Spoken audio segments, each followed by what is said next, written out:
जय हिंद दोस्तों, GK GS पथ यूट्यूब चैनल में आप सभी का स्वागत है।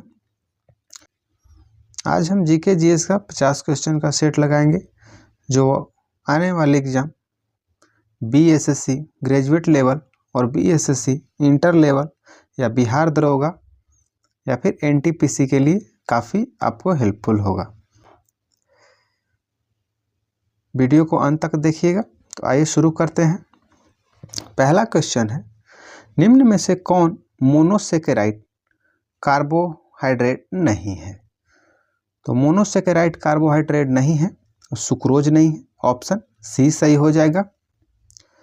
क्वेश्चन 2, किस शैली में प्रसिद्ध गया स्थित विष्णुपद मंदिर बना है? तो विष्णुपद मंदिर नागर शैली में बना है। ऑप्शन बी सही हो जाएगा। नागर शैली, बेसर शैली और द्रविड़ शैली, ये तीनों मंदिर बनाने की शैलियां हैं। जो उत्तरी भारत में नागर शैली और दक्षिणी भारत में द्रविड़ शैली फेमस है। क्वेश्चन 3, ऐहोल प्रशस्ति अभिलेख के रचयिता कौन थे? ऐहोल प्रशस्ति रविकीर्ति के द्वारा लिखा गया था। ऑप्शन डी सही हो जाएगा। ऐहोल प्रशस्ति पुलकेशन द्वितीय से संबंधित है जो रविकीर्ति के द्वारा लिखा गया था। प्रयाग प्रशस्ति हरिसेन के द्वारा लिखा गया था। क्वेश्चन 4, सतलज और काली नदियों के बीच स्थित हिमालय के भाग को किस नाम से जाना जाता है? तो सतलज और काली नदियों के बीच के हिमालय को कुमाऊं हिमालय के नाम से जाना जाता है। ऑप्शन डी सही हो जाएगा।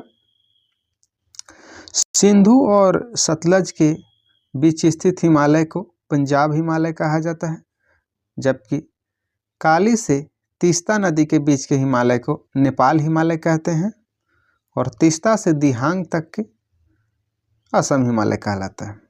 क्वेश्चन 5 है, द्वितीय प्रदूषक निम्नलिखित में से कौन सा है? द्वितीय प्रदूषक है स्मॉग। ऑप्शन ए सही हो जाएगा। क्वेश्चन 6, बंधुआ मजदूरी व्यवस्था का निराकरण संविधान के किस अनुच्छेद से संबंधित है? तो बंधुआ मजदूरी बलात् श्रम का संबंध अनुच्छेद 23 से है। ऑप्शन बी सही हो जाएगा। और अनुच्छेद 24 का संबंध 14 वर्ष से कम आयु की बच्चों को जोखिम भरा काम से संबंधित है। क्वेश्चन 21, अनुच्छेद 21 प्राण और दैहिक स्वतंत्रता से संबंधित है। क्वेश्चन 7, विद्युत धारिता का मात्रक होता है? तो इलेक्ट्रिक कैपेसिटी का मात्रक है फैराड। ऑप्शन ए सही हो जाएगा। कूलॉम्ब आवेश का है। एम्पियर विद्युत धारा का है। वोल्ट विभवांतर का हो जाएगा। क्वेश्चन 8, यूरेनियम के रेडियोधर्मी विघटन का अंतिम उत्पाद है? तो यूरेनियम के रेडियोधर्मी विघटन का अंतिम उत्पाद शीशा होता है। ऑप्शन ए सही हो जाएगा। क्वेश्चन 9, भारत में बाघ परियोजना की शुरुआत कब की गई थी? तो भारत में बाघ परियोजना की शुरुआत 1973 में किया गया था। ऑप्शन बी सही हो जाएगा। टाइगर मैन ऑफ इंडिया के नाम से कैलाश सांखला को जाना जाता है, ध्यान रखिएगा। क्वेश्चन 10, निम्नलिखित में से कौन सा युग सुमेलित है? तो बक्सर का युद्ध मीर जाफर के विरुद्ध क्लाइव था, ये गलत है। बांडीवास का युद्ध फ्रांसीसी विरुद्ध ईस्ट इंडिया कंपनी था, तो यह सुमेलित है। बांडीवास का युद्ध फ्रांसीसी और अंग्रेज के बीच हुआ था। बांडीवास का युद्ध 22 जनवरी 1760 को फ्रांसीसी और अंग्रेज के बीच हुआ था।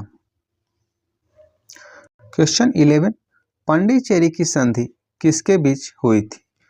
तो पांडिचेरी की संधि अंग्रेज और फ्रांसीसी के बीच हुआ था। ऑप्शन सी सही हो जाएगा। Question 12, the economic history of India में धन के निष्कासन के सिद्धांत की व्याख्या की गई है। इस पुस्तक के लेखक कौन है?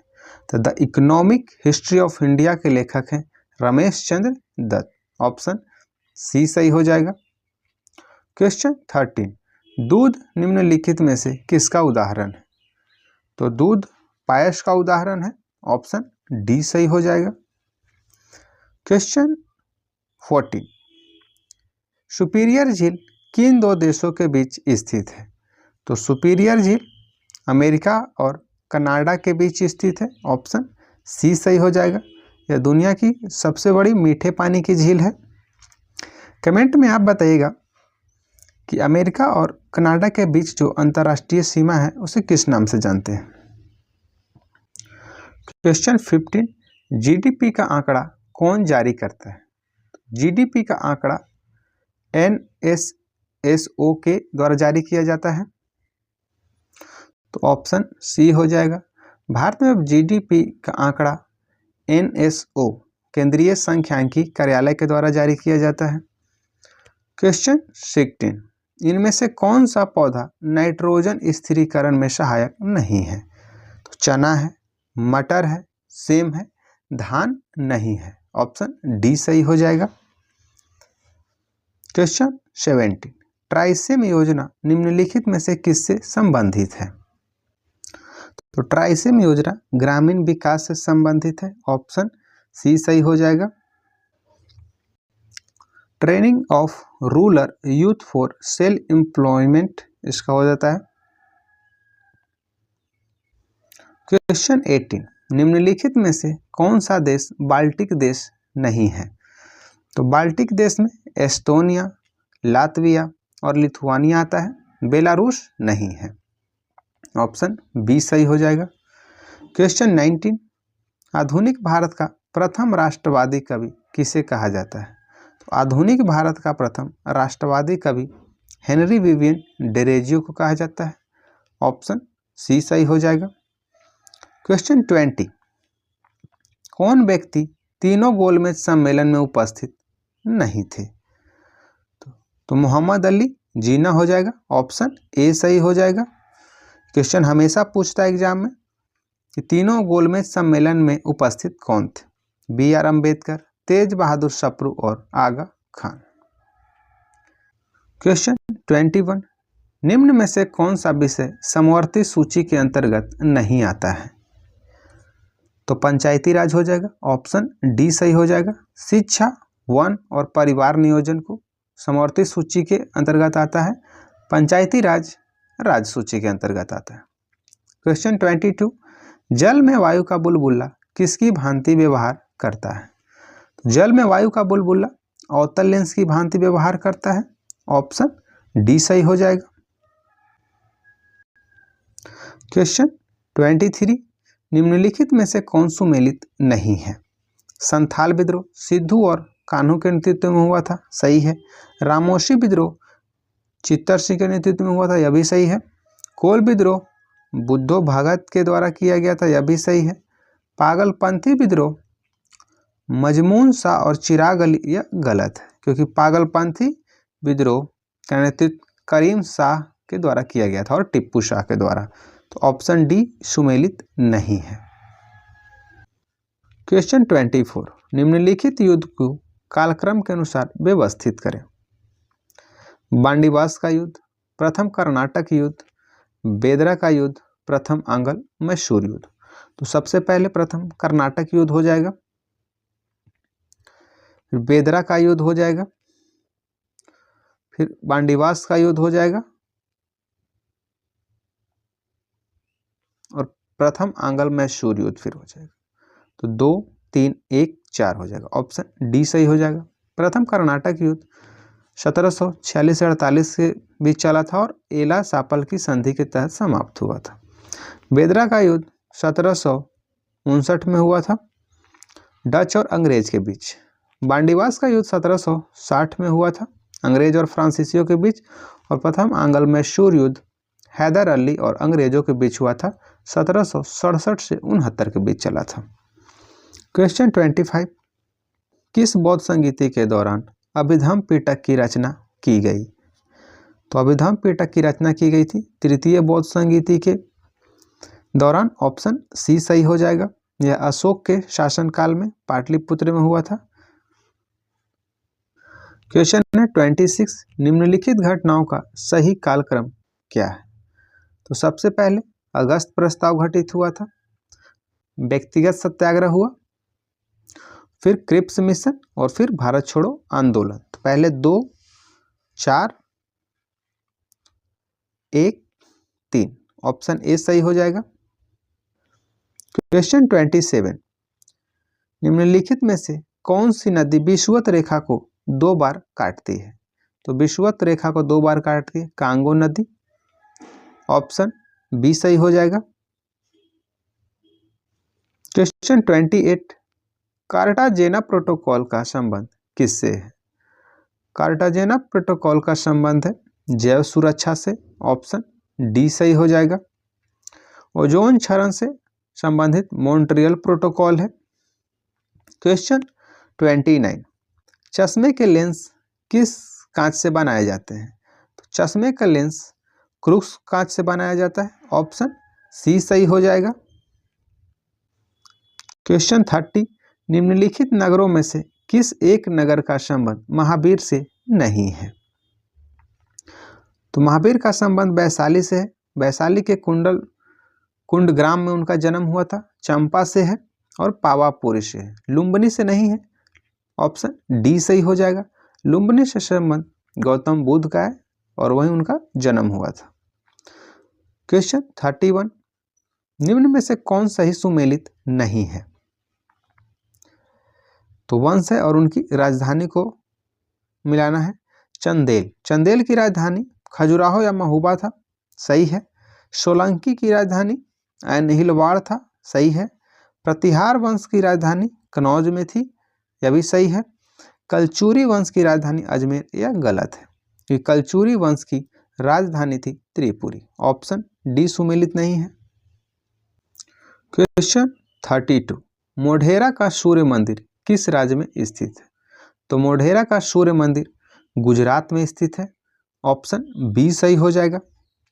बिहार में फेमस सूर्य मंदिर कहाँ है, आप कमेंट में बताइएगा। क्वेश्चन 33, निम्नलिखित में से कौन सही सुमेलित नहीं है?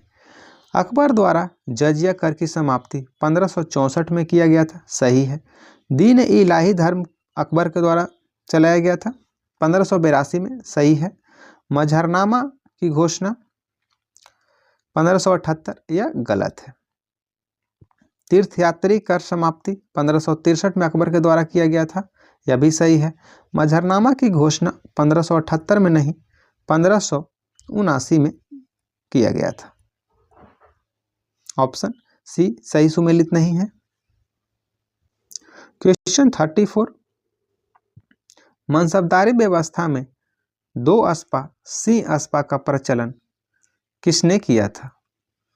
तो जहांगीर हो जाएगा। जहांगीर के द्वारा 2 अस्पा सिंह अस्पा चलाया गया था, ऑप्शन डी सही हो जाएगा। क्वेश्चन 35, चौसा का युद्ध कब हुआ था? तो चौसा का युद्ध हुआ था 1539 में, ऑप्शन सी सही हो जाएगा। यह शेर शाह सूरी और हुमायूं के बीच हुआ था।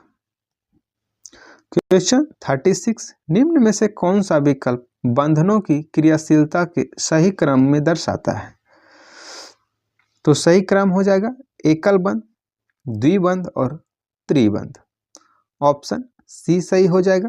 एकल बंध से ज्यादा मजबूत द्विबंध होता है और द्विबंध से ज्यादा मजबूत त्रिबंध होता है।